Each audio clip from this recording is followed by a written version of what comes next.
നമ്മുടെ നാട്ടിലെ ചില നവബുദ്ധിജീവികളുടെ കളി നിരീക്ഷണം കേട്ടാൽ അന്താരാഷ്ട്ര ഫുട്ബോൾ ഫെഡറേഷൻ വരെ തലയിൽ കൈവച്ചു പോകും. അവരുടെ ഈ ഒരു പുതിയ തിയറി അനുസരിച്ച് ക്രിസ്ത്യാനോ റൊണാൾഡോ പെട്ടെന്ന് മുഹമ്മദ് റൊണാൾഡോ ആകുന്നതും ലയണൽ മെസ്സി കട്ടൻ ചായ അടിച്ച് സുലൈമാനി മെസ്സിയുമായി മാറിയിരിക്കുകയാണ്. അർജന്റീന കളി തോറ്റപ്പോൾ ഇറാന്റെ പ്രതിരോധത്തെ പുകഴ്ത്തിയ മലയാളി ഫാൻസിനെ വരെ തീവ്രവാദികളാക്കി മാറ്റിയ ഈ വിദ്വാൻമാരുടെ ഭാവനാലോകം ശരിക്കും അപാരം തന്നെ. പണ്ട് കോവിഡ് കാലത്ത് പച്ചക്കറിയിലും പിന്നീട് ബിരിയാണി ചെമ്പിലും സൂപ്പർ മാർക്കറ്റിലും മതം തിരഞ്ഞ ഇതേ കൂട്ടരാണിപ്പോൾ വിദേശ കളിക്കാരുടെ ജേഴ്സിക്കടിയിലും വിഷം തുപ്പുന്നത്. നിങ്ങൾ ഇതൊന്ന് കേട്ടു നോക്ക്, എന്നിട്ട് നിങ്ങൾ തന്നെ പറ എന്താ വേണ്ടത്. കായിക വിനോദത്തിൽ വരെ ജിഹാദിയെ സംബന്ധിച്ചിടത്തോളം അത് മതമാണ്. ഈ ഫുട്ബോൾ കാലത്ത് നമ്മൾ കണ്ടുവരുന്ന എന്താണ്, ഇത് ഈ സീസണിൽ മാത്രമല്ല മുൻപ് ഇതൊക്കെ സംഭവിച്ചിട്ടുണ്ട്. ഇപ്പോൾ ചേച്ചി പറഞ്ഞതുപോലെ തന്നെ അർജന്റീനയുടെ ഫാൻസ് ആയിരുന്ന പല ജിഹാദികളും ഇപ്പോൾ ഇറാന്റെ കൂടെ കൂടിയേക്കാം, മൊറോക്കോയുടെ കൂടെ കൂടിയേക്കാം. കാരണം അതൊക്കെ മുസ്ലിം ഭൂരിപക്ഷമായ രാജ്യമാണ്. മലപ്പുറത്ത് ഉൾപ്പെടെ പലർത്തും അർജന്റീനയുടെ ഫ്ലെക്സ് ഒക്കെ ഇരുന്ന സ്ഥലത്ത്, ബ്രസീലിന്റെ ഫ്ലെക്സ് ബോർഡുകൾ ഇരുന്ന സ്ഥലത്തൊക്കെ ഇപ്പോൾ ഇറാന്റെ ഫ്ലെക്സ് ആണ്. ഇറാന്റെ ഫ്ലെക്സ് ആണെന്ന് മാത്രമല്ല, അയത്തുള്ള അലി ഖമേനിയെ പോലെയുള്ള കൊടും ഭീകരവാദികളുടെ ചിത്രത്തിനൊപ്പമാണ് ഇറാൻ ഫുട്ബോൾ ടീമിന്റെ ഫ്ലെക്സുകളൊക്കെ ഇങ്ങനെ സെറ്റ് ചെയ്ത് വെച്ചിരിക്കുന്നത്. അപ്പം ഇത് ഇപ്പോൾ ആരംഭിച്ചൊരു സംഭവമായിട്ട് നമുക്ക് പറയാൻ പറ്റത്തില്ല. ഇത് വളരെ വർഷങ്ങൾക്ക് മുൻപ് തന്നെ ഈ ജിഹാദി മൈൻഡ് സെറ്റ് ഉള്ള ആളുകൾ ഈ നിലയിൽ ചിന്തിച്ചിട്ടുണ്ടായിരുന്നു. ഫുട്ബോളിലൂടെ ഇസ്ലാമികത കടത്തിവിടാൻ ഇപ്പോഴല്ല ഇസ്ലാം ശ്രമിച്ചു തുടങ്ങിയത്. ഇസ്ലാം ശ്രമിച്ചു തുടങ്ങിയിട്ട് വർഷങ്ങളായി. എന്തുകൊണ്ടെന്നാൽ ഈ ഫുട്ബോൾ ലീഗുകളിലേക്ക്, യൂറോപ്യൻ രാജ്യങ്ങളിലേക്കുള്ള ഇംഗ്ലീഷ് പ്രീമിയർ ലീഗ്, അതുപോലെ തന്നെ മറ്റ് ലീഗുകളിലേക്ക് ഇസ്ലാമിക താരങ്ങൾ മത്സരിക്കാനെത്തിയതിന് പിന്നാലെയാണ് ഇംഗ്ലണ്ട് അടക്കമുള്ള രാജ്യങ്ങളിൽ, സ്പെയിൻ അടക്കമുള്ള രാജ്യങ്ങളിൽ ഇസ്ലാമികവൽക്കരണം ക്രമേണ വന്നത്. അതായത് ഇവർ ഒരു തരത്തിൽ പറഞ്ഞാൽ ഇസ്ലാമിന്റെ ഒരു പ്രൊമോട്ടർമാരാണ്, അംബാസഡർമാരാണ് എന്നുള്ളതാണ് ഏറ്റവും വലിയ കാര്യം. ഇത് കൃത്യമായി തന്നെ ഇവരുടെ പണി നടത്തുന്നുണ്ട്. പറഞ്ഞ കാര്യത്തിലേക്ക് വരാം. Ronaldo, Muhammad, Neymar, Hakim, Messi, Suleimani ഒക്കെ ഇപ്പൊ ജിഹാദികളാണ്. അറിഞ്ഞു കാണില്ല അല്ലെ? ഈ കാണുന്ന ഫുട്ബോൾ കളി വെറും ഒരു കളിയുമല്ല, അതിന് പിന്നിൽ വലിയൊരു ജിഹാദി ഒളിഞ്ഞിരിപ്പുണ്ടത്രേ. വലത്തോട്ടടിച്ചാൽ ഒരു ജിഹാദ്, ഇടത്തോട്ടടിച്ചാൽ മറ്റൊരു ജിഹാദ്. ഇനിയിപ്പോൾ പന്ത് പോയി ഗോൾ പോസ്റ്റിൽ വല്ലതും വീണാൽ പറയുകയും വേണ്ട, അത് അന്താരാഷ്ട്ര തലത്തിലുള്ള വലിയൊരു ഗൂഢാലോചനയായിട്ട് മാറുകയും ചെയ്യും. പച്ചയ്ക്ക് ചാനൽ ചർച്ച എന്ന് പറഞ്ഞ് വൈകുന്നേരങ്ങളിൽ എയർ കണ്ടീഷൻ മുറിയിലിരുന്ന് ഇതുപോലുള്ള ഒന്നാന്തരം തമാശകൾ വിതരണം ചെയ്യുന്ന ഇവരെ സമ്മതിക്കാതിരിക്കാൻ കഴിയില്ല. റേറ്റിംഗ് കൂട്ടാനാണോ അതോ വർഗീയത നിറയ്ക്കാനാണോ ലക്ഷ്യമെന്ന് ആർക്കും അറിയില്ല. എങ്കിലും രണ്ടും അവരുടെ ഒരു ലക്ഷ്യം തന്നെയാണെന്ന് പറയേണ്ടി വരും അല്ലേ? എല്ലായിടത്തും വിദ്വേഷം കലർത്താൻ ക്യാമറയുമായിട്ട് ഇറങ്ങുന്ന ഈ ഒരു കപട ദേശീയവാദികൾക്ക് സ്വന്തം പാർട്ടിയിലെ കൗൺസിലർമാർക്ക് ഇന്ത്യൻ ഭരണഘടന അനുസരിച്ച് ഒരു സത്യപ്രതിജ്ഞ പോലും നേരെ ചൊവ്വേ ചൊല്ലിക്കൊടുക്കാൻ അറിയില്ല എന്നത് മറ്റൊരു യാഥാർത്ഥ്യമാണ്. കഴിഞ്ഞ ദിവസം നടന്ന സംഭവം, അതായത് തിരുവനന്തപുരം കോർപ്പറേഷനിൽ നിയമപ്രകാരമല്ലാതെ സ്വന്തം വക ദൈവങ്ങളുടെയും സംഘടനകളുടെയും പേര് ചേർത്ത് മാസം കാണിക്കാൻ നോക്കിയ 19 BJP കൗൺസിലർമാരെ ഒടുവിൽ കേരള ഹൈക്കോടതി തന്നെ വലിച്ചു കീറി ഒട്ടിച്ചു. കോടതി വിധി വന്നതോടെ ഒരൊറ്റ ദിവസം കൊണ്ട് ഈ കപട ഭക്തിയൊക്കെ മാറ്റിവെച്ച് ഓടി ഓടി വന്ന് വീണ്ടും സത്യപ്രതിജ്ഞ പുതുക്കേണ്ടി വന്ന കാഴ്ച ട്രോളന്മാർക്ക് വലിയ വിരുന്നായിരുന്നു. നമുക്കതൊന്ന് കണ്ടാലോ. ശ്രീ പത്മനാഭനാമത്തിൽ സത്യപ്രതിജ്ഞ ചെയ്യുന്നു. ഭഗവത് നാമത്തിൽ സത്യപ്രതിജ്ഞ ചെയ്യുന്നു. ശ്രീ പത്മനാഭസ്വാമിയുടെ നാമത്തിൽ സത്യപ്രതിജ്ഞ ചെയ്യുന്നു. ശ്രീ പത്മനാഭ നാമത്തിൽ സത്യപ്രതിജ്ഞ ചെയ്യുന്നു. ഭാരതാംബയുടെ നാമത്തിൽ സത്യപ്രതിജ്ഞ ചെയ്യുന്നു. സ്വാമി ശരണമയ്യപ്പ. ബോലോ ഭാരത് മാതാ കി.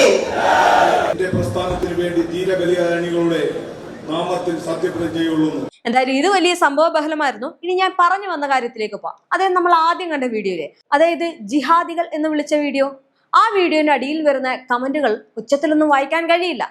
അവരെ കുറ്റം പറഞ്ഞിട്ട് കാര്യമില്ല. ഇതൊക്കെ പറഞ്ഞ ആരായാലും ഇങ്ങനത്തെ കമന്റൊക്കെ ഇടുവായിരിക്കും അല്ലെ? എന്തായാലും ജിഹാദികൾ എന്ന് പറഞ്ഞ് വിളിച്ച് അല്ലെങ്കിൽ ഫുട്ബോൾ കളിക്കുന്നതിനിടയിൽ വർഗീയത കുത്തി നിറയ്ക്കാൻ നോക്കിയവർക്ക് നല്ല മാസ് മറുപടിയാണ് കമന്റ് ബോക്സിൽ ലഭിക്കുന്നത്.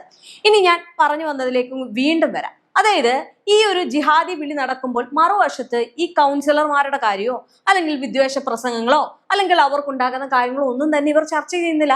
എപ്പോഴും തലയ്ക്കകത്ത് ബുദ്ധിയുണ്ടെങ്കിൽ മാത്രമേ കാര്യങ്ങൾ നടക്കൂ. നമ്മൾ ഇതിനു മുമ്പ് ഈ യുവമോർച്ചയിൽ പറഞ്ഞിട്ടുള്ളൊരു കാര്യമാണ്, ബുദ്ധിയില്ലാത്തവർ അങ്ങനെ പല മണ്ടത്തരം കാണിക്കും. അതുപോലെ തന്നെ ഇതിനെയും വിലയിരുത്താം. എങ്കിലും ഈ സത്യപ്രതിജ്ഞ ചെയ്യാൻ കോടതി ഉത്തരവിട്ട 20 പേരിൽ ഇപ്പോൾ ഒരാൾ കാപ്പ നിയമപ്രകാരം വിയൂർ സെൻട്രൽ ജയിലിൽ കിടക്കുന്ന പ്രതിയാണ്.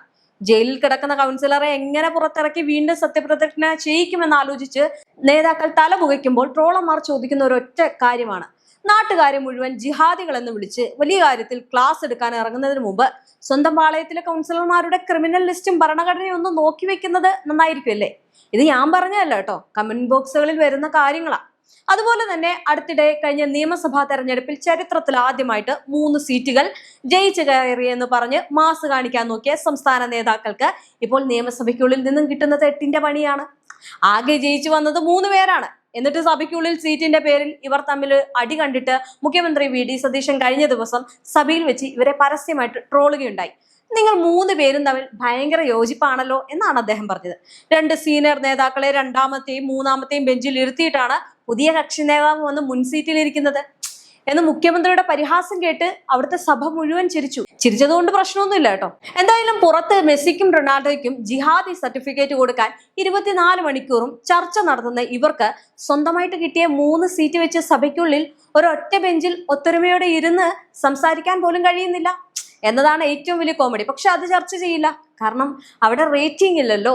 ഇനി ഇവരുടെ നേതാക്കളുടെ വിദ്വേഷ പ്രസംഗ ചരിത്രത്തിലേക്ക് നോക്കിക്കഴിഞ്ഞാൽ നാണക്കേടിന്റെ പുതിയ അധ്യായങ്ങൾ കാണാം. തെരഞ്ഞെടുപ്പുകളിൽ വോട്ട് ബാങ്ക് ലക്ഷ്യമിട്ട് നാട്ടിൽ മതവിദ്വേഷം വളർത്തുന്ന രീതിയിൽ പ്രസംഗിച്ചതിന് നേതാക്കൾക്കെതിരെ നിരവധി കേസ് രജിസ്റ്റർ ചെയ്തിട്ടുണ്ട്.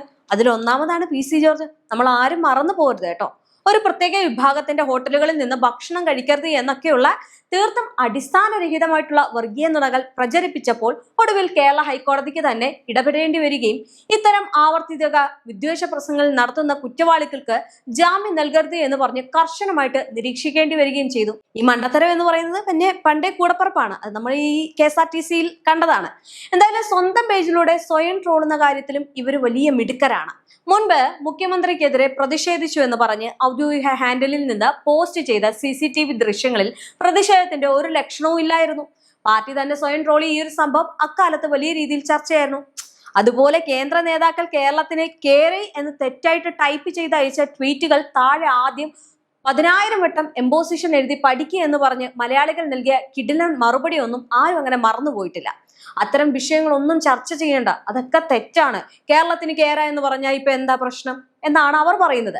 പക്ഷേ അവിടെ വർഗീയതയാണെങ്കിൽ, അല്ലെങ്കിൽ ഇപ്പോൾ മുഹമ്മദ് എന്നുള്ള ഒരു പേരായിരുന്നെങ്കിൽ ചർച്ച ചെയ്യാം. കാരണം അത് പ്രശ്നമാണ്, അത് അന്തർദേശീയ പ്രശ്നമാണ്, വലിയ വർഗീയതമാണ് അവിടെ നിറഞ്ഞിരിക്കുന്നത്. അപ്പോൾ അത്തരം കാര്യങ്ങൾ ഈ BJPക്ക് അല്ലെങ്കിൽ അവരുടെ അനുഭാവികൾക്ക് ചർച്ച ചെയ്യാം. അത് ദേശവിരുദ്ധമാണ്, ദേശദ്രോഹമാണ്. ഇനി അവസാനമായിട്ട് നോക്കുകയാണെങ്കിൽ, നേരത്തെ രാജീവ് ചന്ദ്രശേഖർ ഒരു വലിയ രീതിയിലുള്ള പോസ്റ്റ് പങ്കുവച്ചിരുന്നു. വേറൊന്നുമല്ല, കേരളത്തിൽ മഴ പെയ്തു, കുറച്ചുപേർ മരിച്ചു എന്ന് പറഞ്ഞായിരുന്നു ആ പോസ്റ്റ്. അങ്ങനെയാണ് അന്ന് മന്ത്രിയായിരുന്ന V ശിവൻകുട്ടി അതിനെ പരിഹസിച്ച് രംഗത്ത് വന്നത്. അങ്ങനെ അബദ്ധം മനസ്സിലായപ്പോൾ ട്വീറ്റ് അപ്പോൾ തന്നെ നീക്കുകയും ചെയ്തു. ഇതൊക്കെയാണ് പറഞ്ഞു വരുന്നത്. സംഭവം മണ്ടത്തരങ്ങളും അബദ്ധങ്ങളും ഒക്കെ ഒരുപാടുള്ളത് ആർക്കാണെന്ന് എല്ലാവർക്കും നന്നായിട്ട് അറിയാം. അതുകൊണ്ടാണല്ലോ ഇത്തരം കാര്യങ്ങൾ വീണ്ടും വീണ്ടും ചെയ്യുന്നത്. ഒരു നേതാവായിരിക്കുമ്പോൾ ഇതൊക്കെ മനസ്സിലാക്കണ്ടേ? അതും ഈ ഒരു വർഗീയ വിഷയത്തിൽ മാത്രം കാണിച്ചാൽ മതി.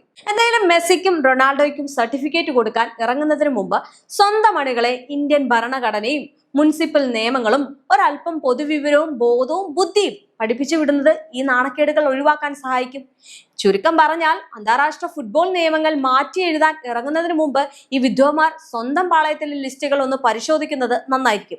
പുറത്ത് മെസ്സി സുലൈമാനി ആക്കാനും റൊണാൾഡോയെ മുഹമ്മദ് ആക്കാനും 24 മണിക്കൂറും ചർച്ച നടത്തുന്ന ഇതേ കൂട്ടർക്ക് സ്വന്തമായിട്ട് കിട്ടിയ 3 സീറ്റ് വെച്ച് നിയമസഭയ്ക്കുള്ളിൽ ഒരൊറ്റ ബെഞ്ചിൽ ഒത്തൊരുമയോടെ ഇരിക്കാൻ പോലും കൺഫ്യൂഷൻ ആകുന്നുണ്ട്. അത് മാത്രമല്ല, അത്തരം കാര്യങ്ങൾ ചർച്ച ചെയ്യുന്നുമില്ല. അതുകൊണ്ട് തന്നെ ഈ ഒരു ഗവേഷണ സിംഹങ്ങളോട് ട്രോളന്മാർക്ക് ഒരൊറ്റ കാര്യമേ പറയാനുള്ളൂ. നിങ്ങൾ ദയവ് ചെയ്ത് ഖത്തറിലെയും അർജന്റീനയിലെയും ഓഫ് സൈഡ് ട്രാപ്പുകൾ തിരഞ്ഞ് സമയം കളയരുത്. അതിനേക്കാൾ എത്രയോ എളുപ്പമാണ് സ്വന്തം കൗൺസിലർമാർക്ക് ഒരു സത്യപ്രതിജ്ഞാ ഫോമും ഒപ്പം സഭയിലെ 3 പേർക്ക് ഇരിക്കാൻ ഒരു 3 ചക്ര വണ്ടിയും വാങ്ങിക്കൊടുക്കുന്നത്. അതിലൂടെ ഈ ഒരു ലോക നാണക്കേടുകളെങ്കിലും നിങ്ങൾക്ക് ഒഴിവാക്കാൻ പറ്റും. എന്തായാലും കളിയൊക്കെ തുടരട്ടെ. അടുത്ത ജിഹാദ് കണ്ടെത്തൽ കോമഡി ആയിട്ട് വീണ്ടും കാണാം.